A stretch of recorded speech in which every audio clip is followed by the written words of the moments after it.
사법부도 그렇고 검찰도 그렇고 언론도 그렇고 바로 이렇게 합리적 법감정을 만들어내기 위한 공정한 보도, 그다음에 공판 보도라고 하는 것이 필요한 시점이 아닐까.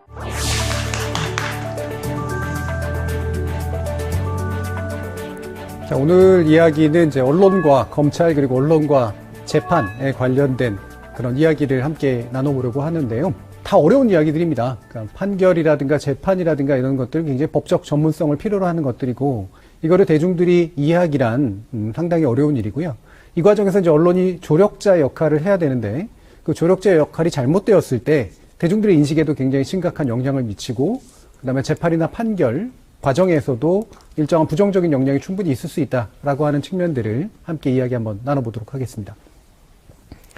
여러분들 무죄 추정의 원칙이라고 하는 것이 네.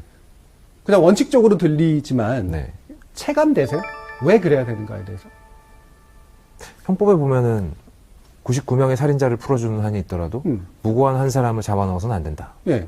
라는 얘기가 있습니다. 되게 이상적으로 비춰지잖아요. 근데 네. 우리는 빠져나간 99명에 대해 생각하지 억울한 한 명에 대해 생각하지 않거든요. 잘. 근데 왜 굳이 이런 원칙들을 만들어놨나?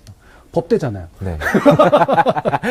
그러니까 확실하지 않은 걸 가지고 공권력이 폭력을 행사하는 모양새가 되면 안 되기 때문에. 예. 두 가지 이유가 있어요. 하나는 입증이 그만큼 어렵다는 겁니다. 우리는 실체적 진실을 알기가 대단히 어렵다는 거예요. 우리는 되게 쉽게 그걸 판단해 버리는데 굉장히 어렵다는 걸 일단 인정하는 겁니다. 이게 인식론적인 측면이에요. 실제 이 사람이 죄가 있다라고 하는 걸 입증한다는 건 굉장히 어려운 일이라는 겁니다. 두 번째로 그렇기 때문에 실수 가능성이 있잖아요.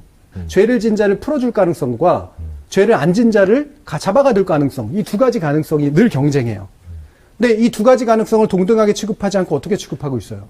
혹시라도 죄가 없는데 죄가 있는 것처럼 들씌울 가능성을 훨씬 더 무거운 가능성, 우리가 조심해야 될 가능성으로 취급하고 있는 겁니다. 왜 그럴까? 그만큼 증거 입증이 어렵다라고 하는 것이고 죄가 없는데도 죄가 있다라고 판단이 있으면 그 사람의 인권은 심각하게 침해받는 것이기 때문에 그렇습니다. 그만큼 국가는 이런 형법적인 어떤 강제력을 행사하는데 조심해야 되는 거예요. 왜? 그전까지 너무나 많은 문제들이 그런 식으로 다뤄졌기 때문에. 그래서 극도로 조심하는 태도를 보입니다. 무죄 추정의 원칙, 그래서 공정한 재판을 받을 원칙이라고 하는 것이 적용이 되는 것이죠. 자, 그래서 이제 공정한 재판의 문제에서 왜 언론이 중요할까? 공정한 재판을 받을 권리가 언론에 의해서 침해됐다면 두 주체가 다 싫어할 거예요. 언론도 싫어하고 재판부도. 언론이라면 당연히 자기가 올바른 일을 하고 있다고 생각하니까 싫어하겠지만 재판부는 왜 싫어할까요? 언론이 나한테 영향을 끼친다는 사실도 인정하기 싫겠고, 네. 그런 걸로 인해서 내가 영향을 받아서 재판 결과가 달라진다. 그럼 결국 내가 정의롭지 못하다는 얘기지 그렇죠. 않습니까? 네. 네. 실제로 판사분들의 전반적인 직업의식의 수준을 보면 자신의 양심에 비추어서 법에 따라서 판단한다에 대한 강한 신념들이 있습니다. 그렇기 때문에 자신이 언론에 의해서 판결이 영향을 받았다라고 하면 거의 100이면 100. 상당히 불쾌한 어떤 감정을 보일 거예요. 그런데 연구 결과를 보면 의외의 결과들이 나옵니다. 솔직한 인터뷰, 판사들의. 네네. 그다음에 솔직한 여론조사 같은 것들을 보면 마음이 좀 흔들린다라든가 신경을 안 쓸 수 없다라든가 이런 식의 대답들을 하고 있는 것들을 볼 수가 있습니다. 겉으로는 나는 전혀 영향을 받지 않아 라고 얘기하지만 영향을 전혀 안 받는다라고 말하기에는 부족한 부분들이 상당히 있다라고 하는 것이죠. 이때 그러면 언론은 어떤 방식으로 영향을 끼치게 될까?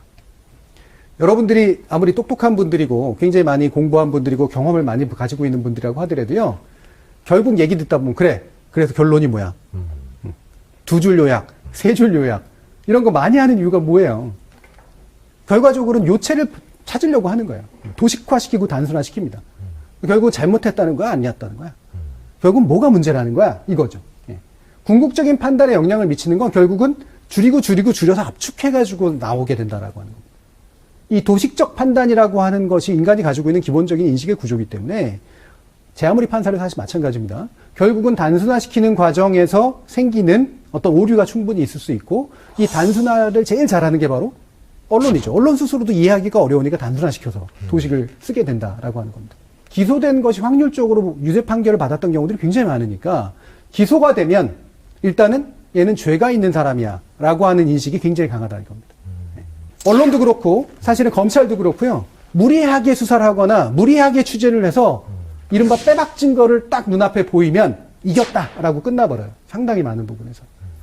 우리는 사실은 상당 부분 그것이 어떤 올바른 과정을 통해서 취재됐는지, 올바른 과정을 통해서 적법한 증거로서 제출이 되는지에 대한 인식들이 많이 사라져 있는 상태라는 겁니다. 왜? 일단 죄가 있는 사람은 풀어주면 안 되고, 죄를 입증해야 되고, 엄벌에 처해야 되고, 보복해야 되니까. 그게 여론의 지지를 굉장히 많이 받는다는 거죠. 물론 개별의 판사나 개별의 언론인, 개별의 검찰들이 매번 이렇게 움직인다라고 저는 얘기하고 싶지는 않습니다. 근데 중요한 순간에 이것에 의해서 영향을 받거나 이렇게 움직일 가능성이 분명히 있다라고 하는 것이죠.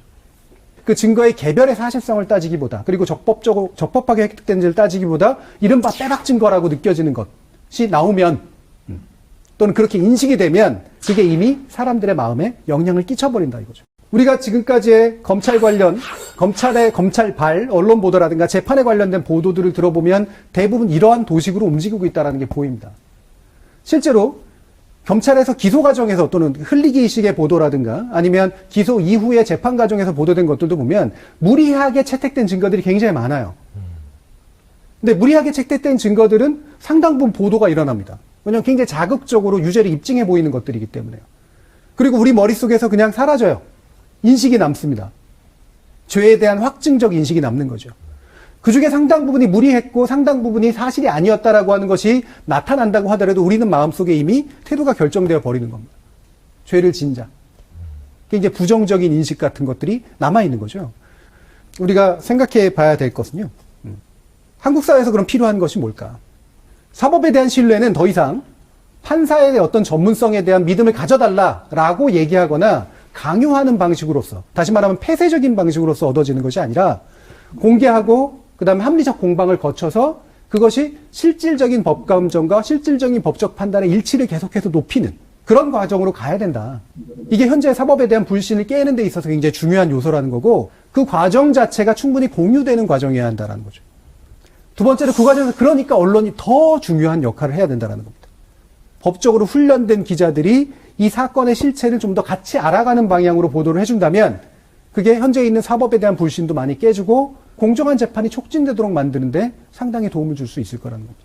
자신이 마치 사건을 만들고 재판을 좌지우지하고 그 다음에 법감정을 만들어낼 수 있다고 믿었던 어떤 과거의 모델이 있었다고 한다면 지금의 모형은 공개하고 개방하고 합리적 법감정들을 만들어내고 그 과정에서 언론이 바로 제대로 된 중재자의 역할을 하는 것.